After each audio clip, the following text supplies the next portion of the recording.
তো বন্ধুরা অবশেষে দীর্ঘ ৩ বছর প্রতীক্ষার পর কিন্তু অবশেষে পশ্চিমবঙ্গ পুলিশের তরফ থেকে কনস্টেবল এবং লেডি কনস্টেবল নিয়োগের কিন্তু ফুল অফিসিয়াল নোটিফিকেশন প্রকাশ করে দিল WBPRB অর্থাৎ ওয়েস্ট বেঙ্গল পুলিশ রিক্রুটমেন্ট বোর্ডের তরফ থেকে। কিন্তু আজকে কিছুক্ষণ আগেই ফুল অফিসিয়াল নোটিফিকেশন প্রকাশ হয়ে গেল ওয়েস্ট বেঙ্গল পুলিশের কনস্টেবল এবং লেডি কনস্টেবল নিয়োগের। এবং সেখানটায় ভ্যাকেন্সি কত কী রয়েছে, বয়সসীমা কী লাগছে, শিক্ষাগত যোগ্যতা কী রয়েছে, সিলেকশন প্রসেস কী রয়েছে, বিস্তারিত তথ্য শেয়ার করতে চলেছি আজকের এই একটি ভিডিওর মাধ্যমে।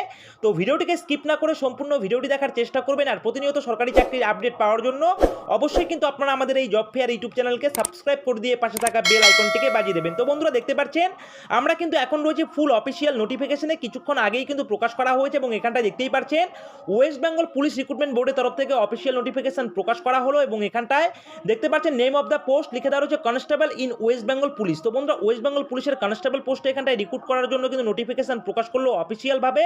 এবং এখানটায় দেখতে পাচ্ছেন এখানটায় যে আপনাদের শূন্য পদের তালিকাটা কিন্তু এখানটায় লিখে দেওয়া রয়েছে ভ্যাকেন্সি, অর্থাৎ আমরা যেমনটা সবাই এক্সপেক্ট করছিলাম যে আপনাদের এখানটায় 12,000 শূন্য পদে রিক্রুট করবে, কিন্তু সেখানটায় আমরা দেখতে পাচ্ছি এখানটায় কিন্তু টোটাল শূন্য পদ যেটা রয়েছে 10,255, অর্থাৎ 10,255 শূন্য পদে কিন্তু রিক্রুট করতে চলেছে ওয়েস্ট বেঙ্গল পুলিশের কনস্টেবল এবং লেডি কনস্টেবল পোস্টের জন্য।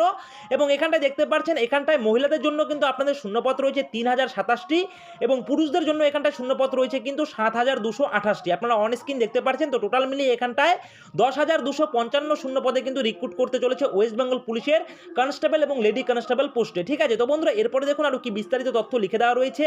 তো বন্ধুরা এখানটায় এলিজিবিলিটি ক্রাইটেরিয়া লিখে দেওয়া রয়েছে, যেমনটা আমি কিন্তু কিছুদিন আগেই অর্থমন্ত্রকের তরফ থেকে প্রকাশ করা যে আপনাদের একটি কিন্তু অফিসিয়াল গ্যাজেট দেখিয়েছিলাম, সেই একই রকমভাবেই কিন্তু আপনাদের এখানে সমস্ত কিছু রয়েছে। অর্থাৎ এলিজিবিলিটি ক্রাইটেরিয়া চাওয়া হয়েছে কিন্তু আপনাদের ভারতবর্ষের নাগরিক হতে হবে, তাহলে আপনারা আবেদন করতে পারবেন। এবং বয়সসীমার ক্ষেত্রে আপনারা কিন্তু 18 বছর থেকে শুরু করে 30 বছর পর্যন্ত আবেদন করতে পারছেন। তো বয়সের যে ব্যাপারটা ছিল সেটা কিন্তু আপনাদের সবার জন্যই কিন্তু খুশির খবর, অর্থাৎ 30 বছর কিন্তু এখানেও করে দিয়েছে ওয়েস্ট বেঙ্গল পুলিশের কনস্টেবল এবং লেডি কনস্টেবলের জন্য।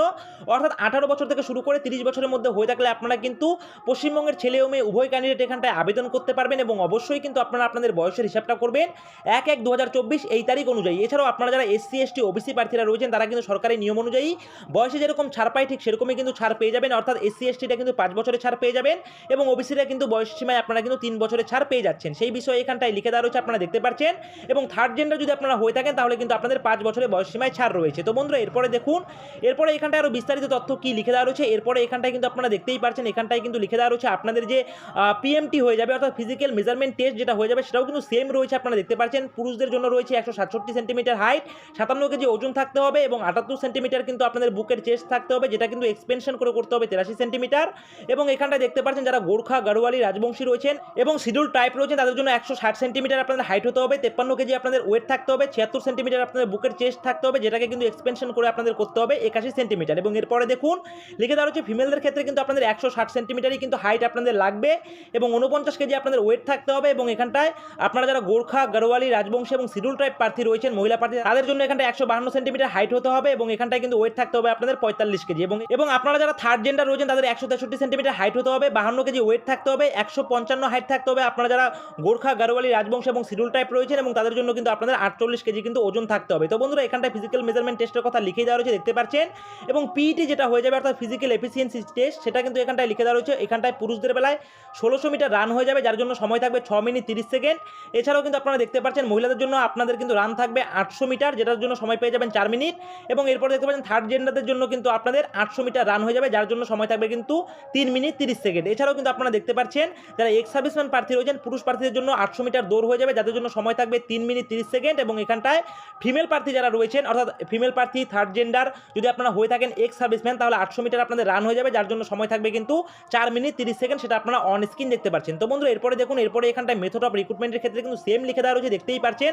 আমরা এর আগের ভিডিওতেও জানিয়ে দিয়েছি অফিসিয়াল গ্যাজেট নিয়ে, যেখানটায় সবার প্রথমে আপনাদের রিটেন এক্সাম কিন্তু হয়ে যাবে 85 নম্বরের, আপনারা অন স্ক্রিন দেখতে পাচ্ছেন।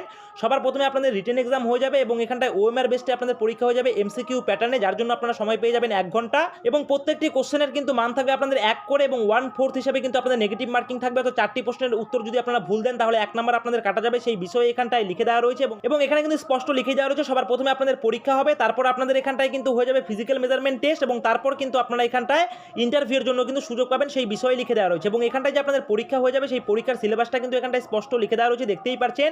লিখে দেওয়া রয়েছে আপনাদের জেনারেল অ্যাওয়ারনেস এবং জেনারেল নলেজ থেকে থাকবে আপনাদের 25 নাম্বার, ইংলিশ থেকে থাকবে কিন্তু আপনাদের 10 নাম্বার। নাম্বার, যেমনটা আমরা কিন্তু অনুমান করেছিলাম যে ইংলিশে এবারে কিন্তু আপনাদের 10 নাম্বার থাকতে চলেছে, তো সেটাই কিন্তু এখানটায় রয়েছে, দেখতে পাচ্ছেন ইংলিশ থেকে 10 নাম্বার রয়েছে। এছাড়াও কিন্তু ম্যাথামেটিক্স থেকে থাকবে আপনাদের 25 নাম্বার, এছাড়াও রিজনিং এবং আপনাদের লজিক্যাল অ্যানালাইসিস থেকে থাকবে কিন্তু আপনাদের 25 নাম্বার। টোটাল মিলিয়ে 85 নাম্বারে আপনাদের পরীক্ষা হয়ে যাবে এবং সেই পরীক্ষায় পাস করে যাওয়ার পর আপনাদের কিন্তু এখানটায় 15 নাম্বারে কিন্তু ইন্টারভিউ হয়ে যাবে, সেই বিষয়ে কিন্তু এখানটায় লিখে দেওয়া রয়েছে, আপনারা দেখতে পাচ্ছেন। এবং অবশ্যই কিন্তু প্রার্থীকে বাংলা ভাষায় লিখতে পড়তে কথা বলতে জানতে হবে, সঙ্গে বাংলা এবং নেপালি যে কোনো একটি ভাষার মধ্যে কিন্তু অবশ্যই এই দুটি ভাষার মধ্যে যে কোনো একটি ভাষায় কিন্তু লিখতে পড়তে এবং কথা বলতে জানতে হবে, তবেই কিন্তু আপনারা এখানটায় আবেদন করতে পারবেন। তো বন্ধুরা এরপরে দেখুন এখানটায় ভেরিফিকেশনের তথ্য লিখে দেওয়া রয়েছে, মেডিকেল এক্সামিনেশন লিখে দেওয়া রয়েছে। এছাড়াও আপনারা দেখুন এখানটায় আপনারা অনলাইনে আবেদন কবে থেকে করতে পারবেন লিখে দেওয়া রয়েছে 7/3/2024 তারিখ থেকে আপনাদের এখানটায় অনলাইনে আবেদন প্রক্রিয়া স্টার্ট হতে চলেছে এবং এখানটায় আপনারা আবেদন করতে পারবেন 5/4/2024 অর্থাৎ 5ই এপ্রিল 2024 রাত্রি 11:59 পর্যন্ত কিন্তু আপনাদের সরাসরি এখানটায় অনলাইনে আবেদন চলবে, সেই বিষয়ে এখানটায় লিখে দেওয়া রয়েছে, আপনারা দেখতে পাচ্ছেন। এবং এখানটায় অ্যাপ্লিকেশন ফিসের কথা লিখে দেওয়া রয়েছে, আপনারা যারা এখানটায় শিডিউল কাস্ট প্রার্থী রয়েছেন তাদের জন্য কিন্তু এখানটায় লিখেই দেওয়া রয়েছে, আপনারা দেখতে পাচ্ছেন 20 টাকা লাগবে আবেদন ফিস। এবং আপনারা যারা শিডিউল ট্রাইব প্রার্থী রয়েছেন তাদের জন্য কিন্তু লাগবে আপনাদের 20 টাকা আবেদন ফিস। এবং আপনারা যারা এখানটায় আনরিজার্ভ ক্যাটাগরি অর্থাৎ জেনারেল ক্যাটাগরি এবং ওবিসি ক্যাটাগরি প্রার্থী রয়েছেন তাদের জন্য কিন্তু এখানটায় আবেদন ফিস লাগবে আপনাদের 170 টাকা, সেটা কিন্তু এখানটায় স্পষ্ট করে লিখে দেওয়া রয়েছে। যখন আপনারা এখানটায় অনলাইনে আবেদন করবেন তখন কিন্তু আপনারা এখানটায় ডেবিট কার্ড ক্রেডিট কার্ডের মাধ্যমে কিন্তু আপনারা এখানটায় আপনাদের অ্যাপ্লিকেশন ফিসটি দিতে পারবেন অনলাইনের মাধ্যমে। এবং সরাসরি আপনারা কিন্তু অনলাইনে আবেদন করতে পারবেন wbprb.gov.in এই অফিসিয়াল ওয়েবসাইট ভিজিট করে, অথবা আপনারা wbpolice.gov.in এই অফিসিয়াল ওয়েবসাইট ভিজিট করে কিন্তু আপনারা এখানটা সরাসরি অনলাইনের মাধ্যমে আবেদন করতে পারবেন। তো বন্ধুরা এরপরে দেখুন এখানটা কিন্তু আরও কিছু তথ্য লিখে দেওয়া রয়েছে, অবশ্যই আপনারা অফিসিয়াল নোটিফিকেশন থেকে ডাউনলোড করে চেক আউট করে নেবেন। অফিসিয়াল নোটিফিকেশনের পিডিএফ আমরা কিন্তু আমাদের টেলিগ্রাম গ্রুপে শেয়ার করে দিয়েছি, সেখান থেকে ডাউনলোড করে কিন্তু আপনারা চেক আউট করে নিতে পারেন। এছাড়াও এখানটায় অনলাইনে আবেদন করার সময় কী কী ডকুমেন্ট আপনাদের প্রয়োজন সেই সমস্ত বিষয় এখানটায় লিখে দেওয়া রয়েছে, অবশ্যই আপনারা কিন্তু একটু চেক আউট করে নেবেন। তো বন্ধুরা এই গুরুত্বপূর্ণ আপডেটটি ছিল যা আমি আপনাদের সঙ্গে শেয়ার করে দিলাম। তো বন্ধুরা এই রয়েছে আজকের ভিডিওটি ভালো লাগলে অবশ্যই ভিডিওটিতে একটি লাইক করবেন, কমেন্ট করবেন, শেয়ার করবেন। আর এভাবেই আপনারা আমাদের এই জব ফেয়ার ইউটিউব চ্যানেলের পাশে থাকবেন। সকলে মিলে ভালো থাকবেন, সুস্থ থাকবেন। জয় হিন্দ।